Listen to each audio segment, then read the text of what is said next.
Live India 24 channel में आप सभी का बहुत बहुत स्वागत है। आइए सुनते हैं महेश भारद्वाज जी द्वारा लिखित अवतारों की श्रेष्ठ कहानियाँ से ली गई कहानी भगवान कच्छप रूप में। वह एक विकट युग था। देवता और दानवरों का पारंपरिक वैमनस्य चरम सीमा को लांघ चुका था। प्रायः प्रतिदिन देवताओं पर दानवों के आक्रमण होते रहते थे। दानवों के आक्रमणों से देवता भयाक्रांत होकर इधर से उधर भागते फिरते थे। इन्हीं दिनों एक ऐसी घटना घटित हुई जिसके कारण देवताओं की चिंता और भय और भी अधिक बढ़ गया। एक दिन इंद्र अपने हाथी ऐरावत पर सवार होकर कहीं जा रहे थे। मार्ग में उनकी भेंट दुर्वासा ऋषि से हुई। दुर्वासा पृथ्वी लोक से इंद्रलोक की ओर ही जा रहे थे। इंद्र ने बड़े आदर से दुर्वासा ऋषि को प्रणाम किया। ऋषि प्रसन्न हो उठे और अपने हाथ की माला देवेश इंद्र के गले में डाल दी। माला बड़ी सुंदर थी, दिव्य पुष्पों से गुथी थी। इसके पुष्प ना तो कभी सूख सकते थे ना ही कुम्हला सकते थे। जिस माला को धारण करता उसके निकट दुख दैन्य कभी नहीं आ सकते थे। पर संयोग की बात, देवेश इस समय कुछ असावधान से थे। असावधानी से ही उनके एक भयंकर भूल हो गई। उन्होंने अपने गले से माला उतार कर हाथी को पहना दी, पर हाथी उस माला के मूल्यों को क्या जाने। उसने अपने स्वभाववश अपनी सूंड से उस माला को खींचकर नोच खसोट डाला, उसे धरती पर फेंक कर पैरों से कुचल डाला। यह सब एक ही क्षण में दुर्वासा के देखते ही देखते हो गया। दुर्वासा का क्रोध जगत प्रसिद्ध है। एक तो दुर्वासा की क्रोधी प्रकृति और दूसरे प्रेम से अर्पित उनकी दिव्यमाला का तिरस्कार। दुर्वासा के हृदय में क्रोध की ज्वाला भड़क उठी। उनका मुखमंडल लाल हो गया। उनकी आंखों में रोष और रोष की चिंगारियां निकलने लगीं। उनका शरीर क्रोधावेश से कांपने लगा। वे क्रोध भरी वाणी में बोल उठे, इंद्र, तुझे अपने राज्य और वैभव का इतना दर्प। मैंने जो दिव्य माला तुझे पहनने के लिए दी, तूने उसका यह तिरस्कार किया। तू मेरी माला के तिरस्कार का फल अवश्य भोगेगा। जा, मैं तुझे शाप दे रहा हूँ। तू जिस श्री और वैभव के नशे में मत होकर मेरी दिव्य माला का तिरस्कार किया है, वह श्री तेरे पास न रहेगी। तू और तेरी संपूर्ण राज्य श्रीहीन हो जाएगा। देवेश इंद्र दुर्वासा के शाप को सुनकर विकल हो उठे, पर अब क्या हो सकता था। दुर्वासा के दिए हुए शाप को व्यर्थ बनाने की क्षमता भला किसमें थी। एक तो दानवों का आक्रमण और दूसरे दुर्वासा का शाप। सारे देवलोक में भय और आतंक सा छा गया। आखिर देवताओं की सभा एकत्रित हुई। देवता आए हुए संकट पर विचार विमर्श करने लगे। निश्चय हुआ कि चलो ब्रह्मा जी के पास चलें। वे देवताओं के पितामह हैं, बड़े अनुभवी हैं। उनके मुख से स्वभाववत देववाणी निकलती रहती है। वे अवश्य इस संकट से मुक्ति पाने के लिए कोई न कोई उपाय बताएंगे। देवता एक साथ मिलकर सुमेरु पर्वत के सर्वोच्च स्वर्णमय शिखर पर ब्रह्मा की सभा में जा पहुँचे। सुमेरु पर्वत के सर्वोच्च शिखर पर ब्रह्मा जी अपनी सभा से विराजमान थे। चारों ओर स्वर्ण कांति फैली हुई थी। सभा के वरिष्ठ विश्वामित्र आदि महर्षि, शांतनु गए और भीष्म आदि राजर्षि तथा सनकादि परमर्षि अपने अपने स्थान पर आसीन थे। देवताओं ने ब्रह्मा के समक्ष उपस्थित होकर बड़ी श्रद्धा से उन्हें प्रणाम किया। ब्रह्मा जी ने देवताओं को आशीर्वाद देकर प्रश्न किया, क्या बात है देवताओं, तुमने यहाँ आने का कष्ट क्यों किया। देवताओं ने ब्रह्मा जी की अपनी विपत्ति की कहानी सुना डाली। ब्रह्मा जी ने देवताओं की ओर बड़े ध्यान से देखा। उनके मुखमंडल पर निराशा और मलिनता व्याप्त थी। वे अत्यंत कांतिहीन और दुर्बल दिखाई दे रहे थे। ब्रह्मा जी के मन में देवताओं के प्रति दया पैदा हो गई। उन्हें मन ही मन देवताओं की सहायता करने का निश्चय लिया। ब्रह्मा जी देवताओं की सहायता के संबंध में सोच विचार करने लगे। उन्होंने सोचते सोचते कहा, देवताओं, सचमुच यह समय बड़े संकट का है। संसार में चारों ओर दानवों के अत्याचारों के कारण त्राही त्राही मची हुई है। पर देवताओं, इस संकट की महाभयंकरता आग को तो क्या स्वयं भगवान शंकर भी नहीं बुझा सकते। इस आग को तो वे ही परम पुरुष परमात्मा बुझा सकेंगे, जो सबसे ऊपर हैं, सबके स्वामी है। और यद्यपि उनका ना कोई मित्र है और ना कोई शत्रु, फिर भी जब संसार पर संकट के बादल छाते हैं तो वे संसार की रक्षा के लिए समय समय पर अवतार लेते रहते हैं। अतः चलो उन्हीं परम प्रभु की शरण में चलें, उनसे प्रार्थना करें, वे अवश्य ही तुम्हें संकट से मुक्ति दिलाएंगे। ब्रह्मा जी अपनी बात समाप्त करते करते अपने आसन से उठकर चल पड़े। उनके पीछे पीछे देवता, राजर्षि, ब्रह्मर्षि और परमर्षि गण भी चलने लगे। ब्रह्मा जी अपनी इस मंडली के साथ लोकों से परे भगवान उस नित्य धाम में जा पहुँचे, जो दिव्य प्रकाश से अलौकिक था। ब्रह्मा सहित सभी देवता भगवान के नित्य धाम में पहुंचकर भगवान की स्तुति करने लगे। हे प्रभु, हम आपकी शरण में हैं, आपको छोड़कर कोई हमारी सहायता नहीं कर सकता। सच है कि आप निराकार हैं, किंतु जब आप आर्त जनों की पुकार सुनते हैं तो अपने को सीमा में बांध लेने में समर्थ हैं, साकार रूप धारण कर लेते हैं। आप परम दयालु हैं, दया करना आपका स्वभाव है। दुखियों के दुखों को देखकर आपके हृदय में अपने आप ही दया का स्रोत उमड़ पड़ता है। नाथ, हम उत्पीड़ित जन आपकी शरण में आए हैं, हमारी रक्षा कीजिए, हमें कष्टों की महाभयानक आग से जलने से बचाइए। ब्रह्मा सहित सभी देवता भगवान का स्वगान करते करते बार बार भगवान को साष्टांग प्रणाम करने लगे। देवताओं की भक्ति और उनका आर्त पुकार को सुनकर भगवान द्रवित होकर देवताओं के समक्ष प्रकट हो गए। अद्भुत रूप था भगवान का, सफ़ेद मरकत मणि के समान उनका श्यामल शरीर था, कमल की पंखुड़ियों के समान उनके सुंदर नेत्र थे, तपाए हुए सोने के रंग की सुंदर पीतांबर धारण किए हुए थे। उनके मुखमंडल पर आनंद और प्रसन्नता की ज्योति जगमगा रही थी। उनकी कुटिल भौहों से जैसे दया का स्रोत सा बह रहा था। वे अपने सुंदर सुंदर नेत्रों से इस प्रकार देख रहे थे, मानो अपने स्नेह के अमृत सागर में सारे संसार को डुबो देना चाहते हों। वे वनमाला धारण किए हुए थे, उनके वक्षस्थल पर कौस्तुभ मणि शोभा दे रही थी। उनके अंग अंग आभूषणों से युक्त थे, उनके चिन्ह उनके हाथों में विद्यमान थे, जो उनकी कांति को और भी अधिक सप्राण कर रहे थे। देवता भगवान की अद्भुत रूप राशि को देखकर विमुग्ध हो गए और वे अपने आप को भूलकर एकटक भगवान की ओर देखने लगे। भगवान की रूप राशि में देवताओं की आंखें इतनी उलझ गईं कि भगवान को प्रणाम करना तक भूल गए। देवताओं की इस आत्मविस्मृति पर स्वयं भगवान भी विमुग्ध हो उठे। भगवान देवताओं को प्रकृति स्थल करने के उद्देश्य से हंसते हुए मधुर वाणी से बोले, देवताओं, भगवान का इतना ही कहना था कि देवता होश में आ गए। उन्होंने विस्मय भरी दृष्टि से देखा, दिव्य रूपधारी भगवान उनके सामने ही खड़े थे।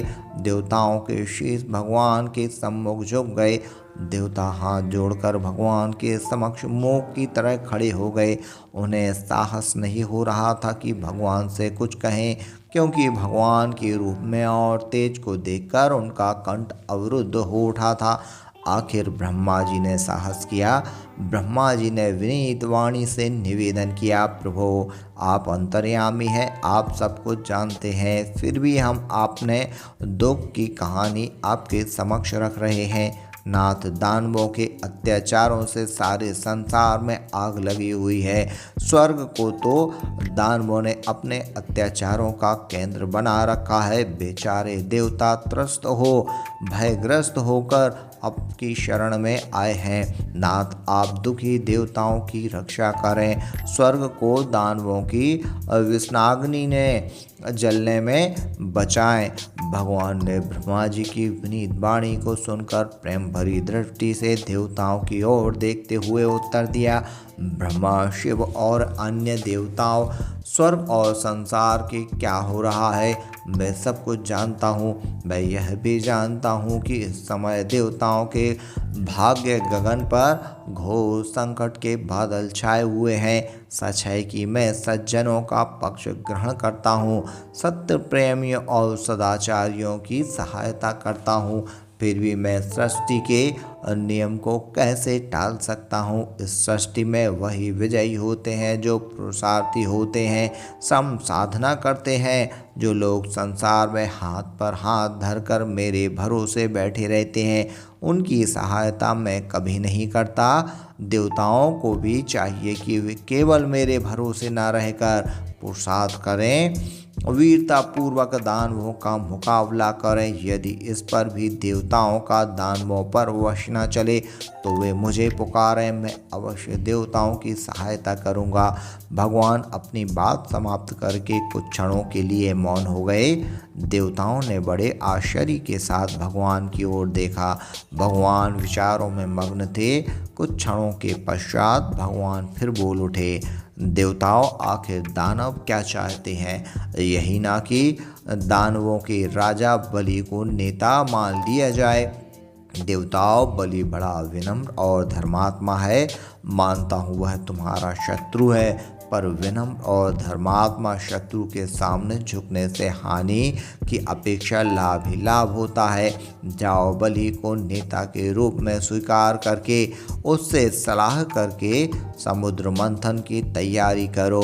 पृथ्वी की समस्त औषधियों वनस्पतियों को समुद्र में डालकर मंत्रांचल रूपी मथानी से समुद्र को मथो। वासुकी नाग उस पर मथानी में रस्सी का काम करेंगे। समुद्र का मंथन करने पर समुद्र के भीतर से बड़े बड़े अनमोल रत्न निकलेंगे। देखो, लोभ में ना पड़ना, धैर्य रखना। दानव जितने रत्न लें उन्हें लेने देना। बलि की इच्छा पूर्ति में भूल कर भी बाधा उपस्थित न करना। सबसे अंत में समुद्र के भीतर से अमृत निकलेगा। अमृत तुम्हारा होगा, तुम अमृत पीकर अमर बन जाओगे। जाओ, साहस पुरुषार्थ के साथ कर्तव्य पालन में जुट जाओ। संसार में ऐसी कोई वस्तु नहीं जो परिश्रम और पुरुषार्थ से प्राप्त ना हो सके। जो लोग पुरुषार्थ और श्रम करने में अपने को मृत्यु के मुख में डालने के लिए सदा उद्यत रहते हैं, सफलता और श्रेय उनकी चेरी बनकर रहती है। इस प्रकार भगवान देवताओं को उपदेशित करने के पश्चात अंतर्ध्यान हो गए। ब्रह्मा और शिव अपने अपने लोक को चले गए। देवता बिना अस्त्र और बिना रक्षा कवच के ही चले दानवों के राजा बलि के पास, क्योंकि देवताओं के लिए भगवान की यही आज्ञा थी।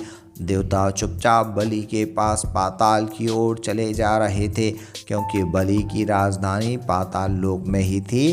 देवता बलि को राजधानी में पहुंचते ही थे कि दानवों की दृष्टि उन पर पड़ी। देवताओं को बिना अस्त्र और रक्षा कवच के देखकर दानव प्रसन्न हो उठे। वे सोचने लगे, आह, आज सुयोग उपस्थित हुआ है। देवता अपने आप ही पाताल में आ फंसे। उनके पास ना अस्त्र शस्त्र है, ना रक्षा कवच।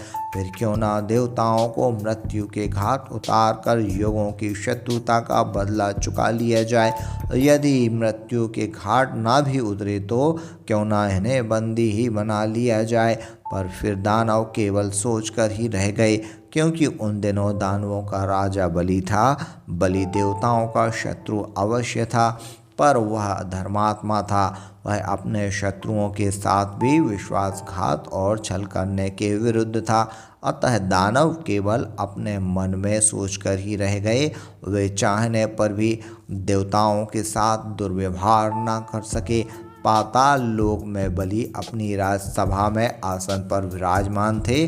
बड़े बड़े दानव, पंडित और विद्वान अपने अपने आसन पर बैठे हुए थे। राजसभा में देवताओं का ही प्रसंग छिड़ा हुआ था। देवताओं को किसी प्रकार वश में करना चाहिए। ऐसा कौन सा उपाय करना चाहिए जिससे जानवरों का राज अविचल हो जाए।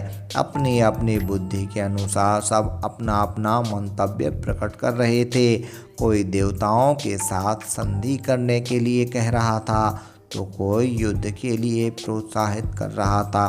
सहसा द्वारपाल ने बलि के समक्ष उपस्थित होकर उन्हें इंद्र और देवताओं के आगमन की सूचना दी।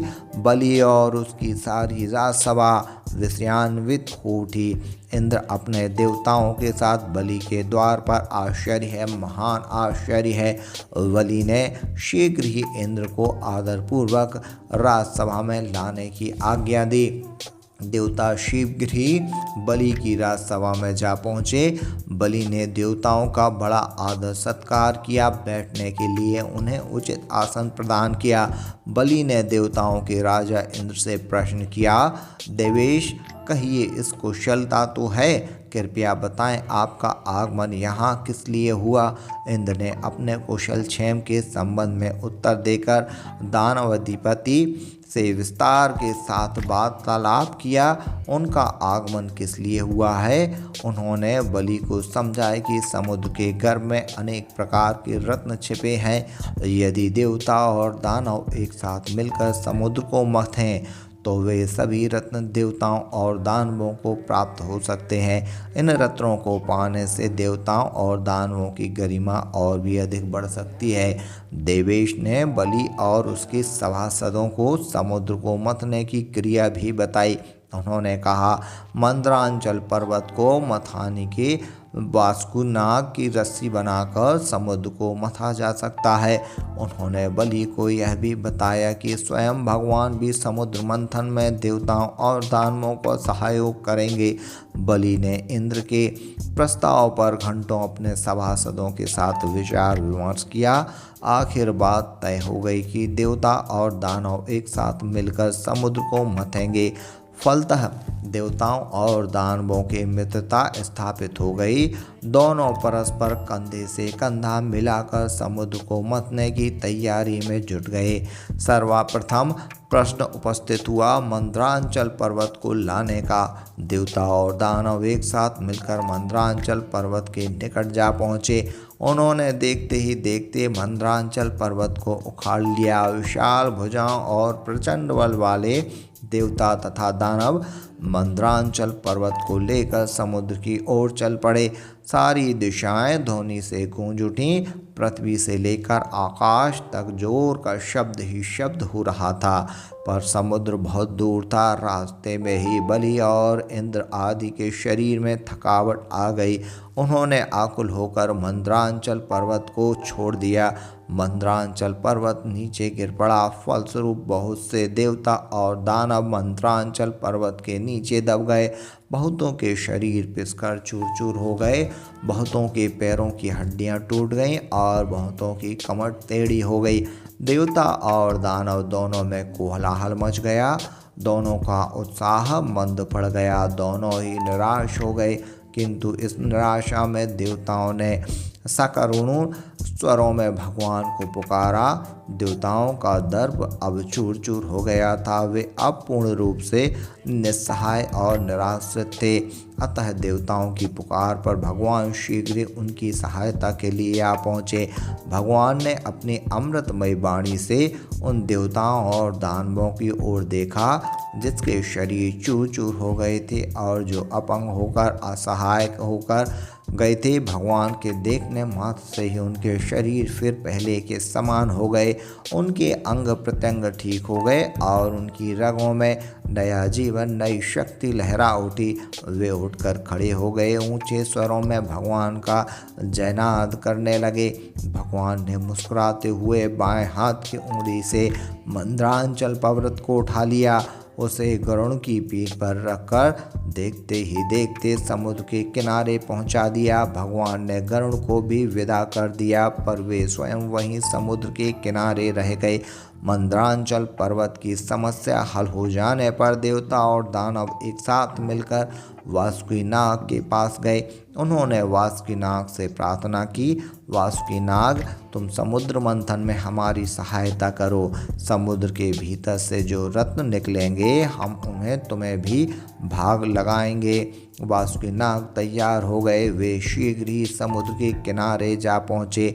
देवता और दानवों ने वासुकीनाग से लपेट कर मंदरांचल पर्वत को समुद्र में डाल दिया। भगवान ने मंथन की क्रिया में स्वयं देवताओं सहित वासुकीनाग को उनके मुंह की ओर से पकड़ा और दानवों से कहा कि वे वासुकीनाग को पूंछ की ओर से पकड़